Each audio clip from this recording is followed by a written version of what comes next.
नमस्कार, BRG news room में आप सभी का स्वागत है। शहर की शाम के 7 बजे तक की खबरें क्या रही, आइए देखते हैं।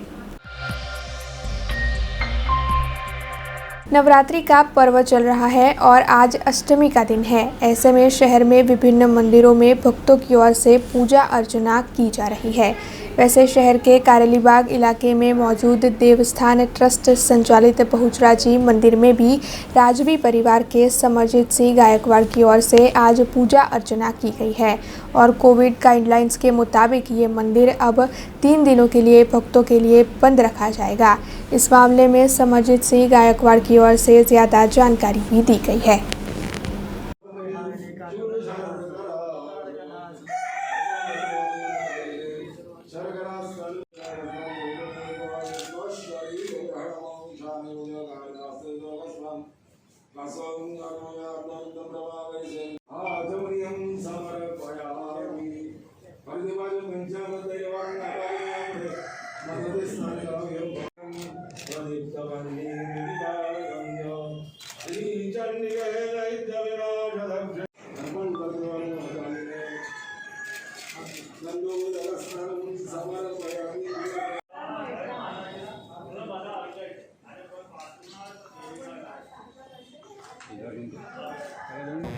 આ કોરોના મહામારીમાં ગવર્મેન્ટના જે ગાઈડલાઈનો છે એના પ્રમાણે અમે બંધ રાખ્યું છે, પણ આટલા વર્ષોથી અહીંયા આ મંદિરમાં પૂજા થાય છે ને દર્શન માટે અમે આવ્યા છે, પણ આ ગવર્મેન્ટના ગાઈડલાઈન આપણે જે અત્યારે મારામારી ચાલે છે કોરોનાની એ મહત્ત્વની છે અને એ સમજીને ભક્તો બહારથી આવીને દર્શન લઈ શકે માતાજીની। અને હું ઈચ્છા છું કે આ કોરોનાનું છેલ્લું વર્ષ આ નવરાત્રિમાં રહેશે અને અગલા વર્ષે આપણે બધું સિચ્યુએશન નોર્મલ થઈ જાય એવી ઈચ્છા રાખું છું। नवरात्रि का त्यौहार चल रहा है और कुछ ही दिनों में दशहरा आने वाली है। दशहरा के दिन गुजरात राज्य में फाफड़ा और जलेबी खाने का रिवाज काफ़ी वक्त से बना हुआ है। ऐसे में फाफड़ा जलेबी बनाने वाले व्यापारियों की ओर से दशहरा से जुड़ी हुई हर तैयारियां शुरू कर दी गई है। इस बारे में एक व्यापारी दीपक शाह की ओर से ज़्यादा जानकारी दी गई है। हूँ दीपक पुरुषोत्तमभाई शाह श्री कृष्ण स्वीट एंड फरसान तरफथी वडोदरा शहरनी जनताने आ नवरात्रि निमित्ते आज आठम जे निमित्ते अने परम दिवसे दशहरा निमित्ते शुभेच्छा आपू छूँ। फाफड़ा जलेबी में आखी तैयारीओ चालू करी है। आज आठम एटले परम दिवसे दशहरा है अने मशीन थी फाफड़ा बनावीए छीए अमे खास करीने। अने आ दशहरा में फाफड़ा ने जलेबी जे आपणो जे तहेवार है जे एना माटे फाफड़ा जलेबी ने अत्यारे तैयारीओ चालू कर दीधी है। दर वखत एक आशा है कि दर वखत जे ग्राहकी निकळे पण જોઈએ હવે કેવું છે। એક આશા લઈને બેઠા છે કે ગ્રાહકી નીકળશે આ વખતે। ઉત્પાદન લગભગ 100-125 કિલો 150 કિલો જેવી જલેબી અને ફાફડા બંને નીકળે એ રીતે આશા છે। આખા બોર્ડામાં ફાફડા અને જલેબી લગભગ 2 કરોડ રૂપિયા 1.5 થી 2 કરોડ રૂપિયાનો ફાફડા અને જલેબી વેચાય એવું। ગયા વખત કરતાં તેલના ભાવ વધી ગયા છે, બેસનના ભાવ વધી ગયા છે, રિક્ષાવાળામાં જે કાર્ટિંગ જે આવતું હોય છે જે ટેમ્પાવાળાનું વધી ગયા છે। तो गया वखत करता आ वखते फाफड़ा में 40 रुपयानो वधारो करवामां आव्यो छे। हर त्योहार में पूजा अर्चना के लिए लोगों की ओर से फूलों का इस्तेमाल किया जाता है। नवरात्रि का पर्व चल रहा है और विजयादशमी का पर्व भी नज़दीक है। ऐसे में पूजा अर्चना के लिए फूलों की काफ़ी ज़रूरत भक्तों को पड़ती है। हालांकि इस साल खंडेराव मार्केट में जो फूल बाज़ार है वहां पर फूलों के व्यापारियों की ओर से ये कहा जा रहा है कि फूलों के दाम में काफ़ी वक्त से इजाफा देखने मिल रहा है। बारिश और कोरोना की वजह से फूल जो बाहर से आते हैं उनके दामों में बढ़ोतरी हो गई है, जिसकी वजह से इस साल फूलों के दाम काफ़ी बढ़ चुके हैं। ऐसे में इस मामले फूलों के व्यापारी की ओर से ज़्यादा जानकारी भी दी गई है। હવે ગલિયાકોટ સસ્તા થઈ ગયા છે અને ગુલાબનો 400-500 રૂપિયા કિલો ભાવ છે, કેમ કે હવે ખેડૂત લોકો માલ બહુ લઈને આવે છે ગલિયાકોટ, એટલે 20-30 રૂપિયા કિલો થઈ ગયા છે। ઓછો માલ લઈને આવે તો ભાવ વધી જશે, 100 રૂપિયા 150 રૂપિયા કિલો થશે અને ગુલાબ 400-500 રૂપિયા કિલો છે, 70-80 રૂપિયા લગીને જશે। गुलाब 500-600 रुपया लगीन जैसे। कम के साहब खेडूत आवतो ज नहीं, एवढो वरसादनी हिसाबे गुलाब आवे ना एना करता भाव खेडूत वधारीने वेचे छे। आरेश्वर पछी इटोला पर ए बधा गाममां गुलाब आवे। ઝંડુ પુનાથી આવે, ગોટિયા ગલિયાગોટ પુનાથી આવે છે, પણ અત્યારે માલ એમપી ને બેમપી બહુ આવે છે, એટલે 20-30 રૂપિયા કિલો થઈ ગયા છે. અને દશેરા પર 70-80 રૂપિયા કિલો થઈ હશે. માલ ઓછો આવશે તો, અને વધશે તો 10-20 રૂપિયા કિલો થઈ હશે. न्यू समा के चंदन पार्क में कुछ दिनों पहले मां बेटी की रहस्यमय तरीके से मौत की खबर सामने आई थी, जिसके बाद पुलिस की ओर से इस केस की तहकीकात की जा रही थी. अब इस केस के चलते जो अन्य जानकारी सामने आई है, उसके मुताबिक पति ने ही अपनी पत्नी और बेटी की हत्या की है और ये आरोपी ने कबूल भी लिया है. अब इस मामले में जोन 4 के डीसीपी लखधीर सिंह ઝાલા ने ज़्यादा जानकारी दी है. 10/2021 રોજ સમા પોલીસ સ્ટેશન વિસ્તારમાં આવેલ ચંદર પાર્ક સોસાયટી ખાતે માતા પુત્રીનો રહસ્યમય મૃત્યુ થયેલ હોવાની ઘટના બનવા પામેલ. બંનેના શરીરનું અવલોકન કરતાં માતાના ગળાના ભાગે ઈજા થયેલ હોવાના નિશાન જોવા મળે, જેથી સમગ્ર ઘટનામાં શંકાસ્પદ બાબત બનેલ હોવાનું જાણવા મળતા પેનલ દ્વારા પીએમ કરાવવાનું નક્કી કરવામાં આવેલું. બંનેનું પોસ્ટમોર્ટમ થયા બાદ ડૉક્ટરશ્રીઓ સાથે ચર્ચા વિચારણા કરતાં ગળું દબાવવામાં તેમજ બંનેના પેટમાં પોઈઝન હોવાની શક્યતા દર્શાવવામાં આવેલી, જેથી ફોરેન્સિક સાયન્સ લેબોરેટરીના અધિકારીશ્રીઓને સાથે રાખી ઘરની ઝડતી કરવામાં આવેલ અને ઝડતી દરમિયાન રેટ કિલર એટલે કે ઉંદર મારવાની દવા ઘરના ધાબા પરથી મળી આવેલી. આ ઉપરાંત શંકા જતા મૃતકના પતિ તેજસ પટેલની પણ ઊંડાણપૂર્વક તપાસ કરવામાં આવેલી અને તપાસ દરમિયાન તેના મોબાઈલની ઝડતી કરતાં મોબાઈલમાં યુટ્યુબ તથા ગૂગલ પર રેટ પોઈઝનની મનુષ્ય શરીર પર થતી અસરો તથા મનુષ્યને રેટ કિલર દ્વારા કઈ રીતે મારી શકાય આ પ્રકારની સર્ચ કરવામાં આવેલ હોવાનું જાણવા મળેલું, જેથી તેના દ્વારા જ તે પોતાની પત્ની અને બાળકીનું મૃત્યુ કરેલ હોવાની શંકા દૃઢ થતાં તેની ઊંડાણપૂર્વક તપાસ કરવામાં આવેલી અને આ તપાસ દરમિયાન અને પૂછપરછ દરમિયાન આરોપીએ પોલીસ સમક્ષ પોતે જ પોતાની પત્ની અને પોતાની પુત્રી કાવ્યા કે જે 6 વર્ષની ઉંમરની છે તેની હત્યા કરેલ હોવાની કબૂલાત આપેલ છે. સમગ્ર ઘટનામાં મુખ્યત્વે કારણ જે છે તે પોતાના પત્ની અને પતિના આંતરિક જે નાના મોટા ઝઘડાઓ છે, છેલ્લા 6-1 વર્ષથી નાના મોટા પ્રશ્નો બંને વચ્ચે ચાલતા હતા, આ મુખ્ય કારણ આરોપી દ્વારા જણાવવામાં આવેલ છે. આરોપીના જણાવ્યા મુજબ રાત્રે 11:30ની આસપાસ પોતાની પત્ની તથા બાળકી કાવ્યા ગરબા રમી અને પોતાના રૂમમાં સૂવા માટે આવેલા. આ દરમિયાન આરોપીએ અગાઉથી નક્કી કર્યા મુજબ આઈસ્ક્રીમ મેળવીને રાખેલ, ખરીદી કરીને રાખેલ અને આઈસ્ક્રીમમાં રૂટ પોઈઝન મિક્સ કરી અને પોતાની પત્ની અને બાળકીને ખવડાવવામાં આવેલ. આશરે રાતના 1 વાગ્યાની આસપાસ પોતાની પત્ની થોડી ડસકા ભરતી હોય એ પ્રકારનું તેને જણાયું, જેથી તેણે ઊભા થઈ પોતાની પત્નીની ઉપર બેસી અને ગળું દબાવી દીધેલું. આ ઉપરાંત પોતાની બાળકીને પણ ઓશીકું માથે દબાવવામાં આવેલું અને 1 કલાક સુધી પોતે બંનેનું ઓબ્ઝર્વેશન કરી અને ત્યાં સ્થળ પર જ બેસી રહેલ. ત્યારબાદ 1 કલાક પછી પોતાને ખાતરી થતાં નીચેના રૂમમાં પોતાના શાળાને પોતાની પત્ની તથા બાળકી જવાબ નથી દેતી અને મૃત્યુ પામેલ હોવાની જાણ કરવા માટે ગયા. આરોપીના જણાવ્યા મુજબ દવા ઉપલબ્ધ ત્યાં સ્થળ પર જ હતી એવું તેને જણાવવામાં આવેલું છે, પરંતુ એ બાબત પણ અત્યારે શંકાના દાયરામાં છે. આરોપીના આસપાસના લોકોની પૂછપરછ કરતાં ત્યાં ઉંદરનો કોઈપણ પ્રકારનો ત્રાસ ના હોવાનું જણાવવામાં આવેલ છે, જેથી દવા ક્યાંથી લાવવામાં આવેલી અને એની સંપૂર્ણ વિગત જે છે આરોપીની ધરપકડ દરમિયાન અને રિમાન્ડ મેળવીને એ ક્યાંથી લાવેલો એ તમામ સોર્સની માહિતી ચેક કરવામાં આવશે.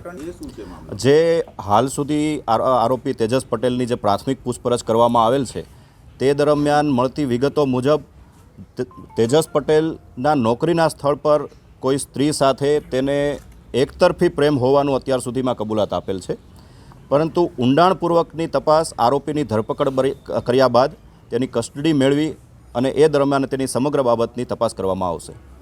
જે તેજસ પટેલ છે તેની બહેન બાબતમાં બંને વચ્ચે ઝઘડો થયેલો, એ ઉપરાંત જે પ્રેમ પ્રકરણની વાત કરવામાં આવેલી છે એ પણ શક્યતા દેખાઈ આવે છે, જેથી એ બાબતની આરોપીની કસ્ટડી મેળવ્યા બાદ ધરપકડ કરી અને એ જે પણ સમગ્ર ઘટના છે એની તપાસ કરવામાં આવશે.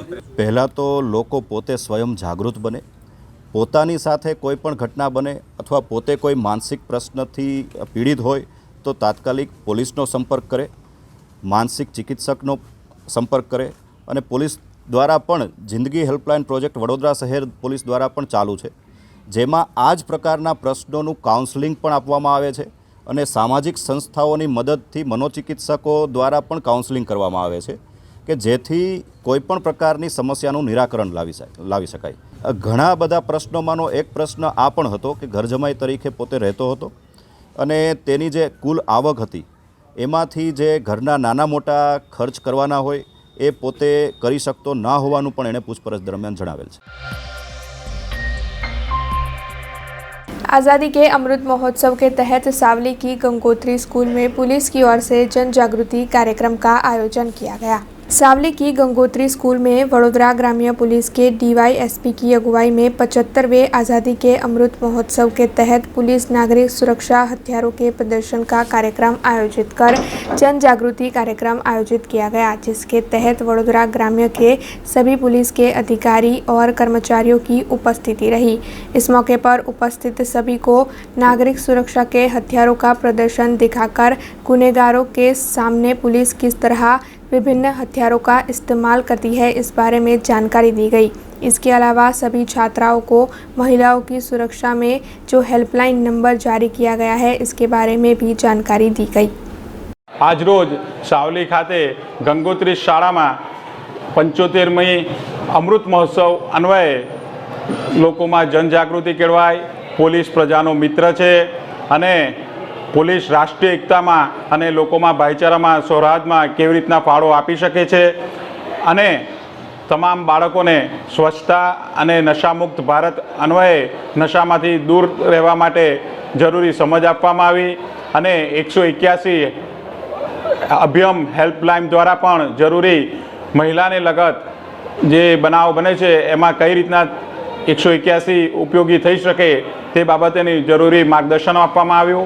एमने बाळकोमां हथियारोने प्रदर्शन करवामां आव्युं। कुतूहलवश बाळकोए बधा प्रश्नोत्तरी करी हथियार केवी रीतना वापरवुं, क्यारे वापरवुं, शुं करवुं ते बाबतनी एमने समज आपवामां आवी अने डॉग स्क्वॉड द्वारा केवी रीतना गुना डिटेक्ट करवामां आवे छे, केवी रीतना ए कार्य करे छे ते बाबतेनी हकीकत અત્રે સમજાવવામાં આવેલ છે અને શાળાના આચાર્ય અને શિક્ષકગણનો અને ટ્રસ્ટીશ્રીઓનો ખૂબ સહકાર મળેલ છે। कुछ दिनों पहले सूरत में पुलिसकर्मियों ने ABVP के कार्यकरों के साथ गरबा के दौरान मारपीट की थी, जिसके चलते पूरे गुजरात राज्य में ABVP के कार्यकरों की ओर से इस मामले पर विरोध प्रदर्शित किया जा रहा है। ऐसे में सौराष्ट्र यूनिवर्सिटी में भी ABVP के कार्यकरों की ओर से उप कुलपति को इस मामले आवेदन पत्र देकर पूरे मामले के सामने सूत्रोच्चार कर विरोध जताया गया। सूरत में ABVP के कार्यकरों के साथ जो घटना घटी थी उस पर अब सौराष्ट्र यूनिवर्सिटी में ABVP के कार्यकरों की ओर से हंगामा मचा दिया गया है। दरअसल सौराष्ट्र यूनिवर्सिटी में सूरत पुलिस के सामने सूत्रोच्चार कर ABVP के कार्यकरों ने अपना विरोध जताया है। इसके साथ ही यूनिवर्सिटी में शैक्षिक कार्य बंद करने की मांग भी की है। दरअसल ABVP के कार्यकरों ने सौराष्ट्र यूनिवर्सिटी के उपकुलपति को इस पूरे मामले में प्रस्तावित कर आवेदन पत्र दिया है और साथ ही शैक्षिक कार्य बंद करवाकर सूत्रोच्चार कर विरोध प्रदर्शित किया है। विद्यार्थी परिषद जिंदाबाद जिंदाबाद जिंदाबाद वंदे मातरम मातरम वंदे मातरम कहूँ भारत माता की माता की भारत माता की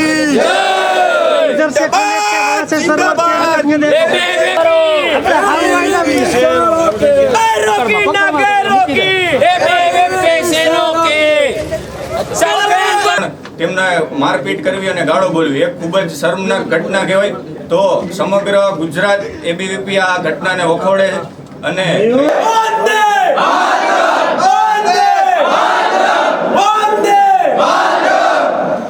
વિદ્યાર્થી પરિષદ जिंदाबाद જે 2 દિવસ પહેલાં સુરતમાં એક શર્મનાક ઘટના બની હતી કે VNSGUમાં જે પોલીસ દ્વારા જે સામાન્ય વિદ્યાર્થીઓ અને વિદ્યાર્થી પરિષદના કાર્યકર્તાઓ, જ્યાં વિદ્યાર્થી પરિષદના પ્રદેશ મંત્રી ખુદ હાજર હતા, ત્યાં જઈ એક ગુંડાગર્દી કરી એક દારૂ પીને જે પોલીસવાળાએ જે ગુંડાગર્દી કરી છે, સામાન્ય વિદ્યાર્થીઓને માર માર્યો છે, તેના વિરુદ્ધમાં ગઈકાલે સમગ્ર ગુજરાતમાં અખિલ ભારતીય વિદ્યાર્થી પરિષદ દ્વારા કલેક્ટર કચેરી દ્વારા મુખ્યમંત્રીને પણ આવેદન આપવામાં આવ્યું છે અને આજ રોજ અખિલ ભારતીય વિદ્યાર્થી પરિષદ દ્વારા સમગ્ર ગુજરાતની બધી યુનિવર્સિટીમાં શૈક્ષણિક કાર્ય બંધ કરવામાં આવે અને વીસી સાહેબ દ્વારા એક રાજ્યપાલને આવેદન દેવામાં આવે અને આ ઘટના છે જેમાં જે આરોપી છે, જે પીઆઈ છે, પીએસઆઈ છે, તેમને તાત્કાલિકપણે મુક્ત કરવામાં આવે ફરજ પરથી તેવી વિદ્યાર્થી પરિષદની માંગ છે। જ્યાં સુધી આ માંગ સ્વીકારવામાં નહીં આવે ત્યાં સુધી રોજબરોજ વિદ્યાર્થી પરિષદ અનેક આંદોલન કરશે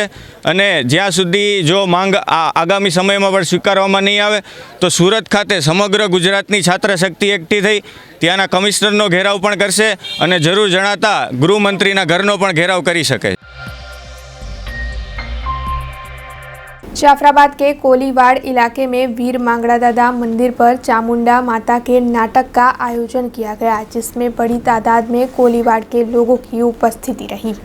पूरे गुजरात राज्य में कोरोना के आंकड़ों को कम होते देख सरकार की ओर से कुछ शर्तों के साथ नवरात्रि के पर्व को मनाने की इजाज़त दे दी गई, जिसके बाद विभिन्न जगहों पर विभिन्न तरीके से नवरात्रि का पर्व मनाया जा रहा है।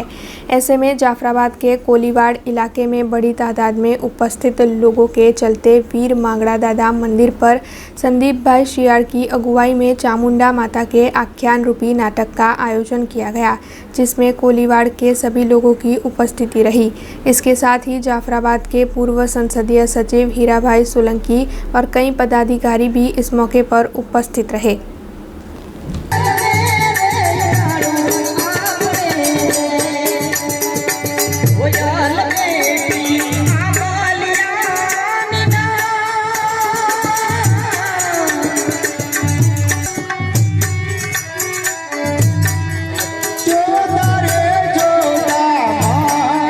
अरे भाई आया વધારે કઈ ભાઈની વસ્તી છે ભીલભાઈની ઓહો અમે પણ ભીલું અને અમારી વસ્તી પણ ભીલની ઓહો મને તો મારા મળી ગયા।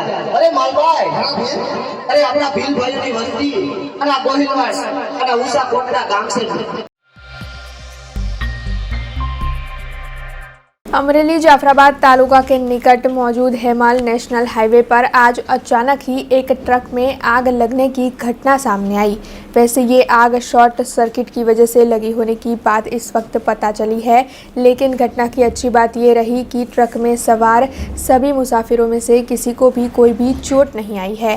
हालांकि ट्रक पूरी तरह से जलकर खाक हो गई है। वैसे घटना की जानकारी मिलते ही दमकल विभाग तुरंत ही घटनास्थल पर पहुंच चुका था और दमकल विभाग की ओर से ट्रक पर लगी आग पर काबू पाने की कोशिश भी की गई थी। हालांकि ट्रक फिर भी बुरी तरीके से जल गया, लेकिन सभी मुसाफिर इसमें पूरी तरीके से बच चुके हैं। अफगानिस्तान में तालिबान के कब्जे के बाद जो डर का माहौल बना हुआ था, उसमें अब धीरे धीरे सुधार आता हुआ नजर आ रहा है। दरअसल अफगानिस्तान के पाटनगर काबुल में नवरात्रि का पर्व मनाया गया है, जिसका एक वीडियो भी इस वक्त सामने आया है। काबुल के असमाई मंदिर में नवरात्रि के पर्व के चलते भजन कीर्तन और जागरण का आयोजन किया गया, जिसके बाद भंडारे का आयोजन कर ज़रूरतमंदों को भोजन भी करवाया गया। ऐसे में कहा जा सकता है कि नवरात्रि के पर्व की वजह से तालिबानी राज में काबुल का मंदिर हरे रामा हरे कृष्णा से गूंज उठा।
अब खबरों से लगातार अपडेट रहना हुआ आसान। BRG न्यूज आपके मोबाइल स्क्रीन पर। आज ही BRG न्यूज की mobile app Google play store और ऐप स्टोर से डाउनलोड करें और खबरों से लगातार जुड़े रहें।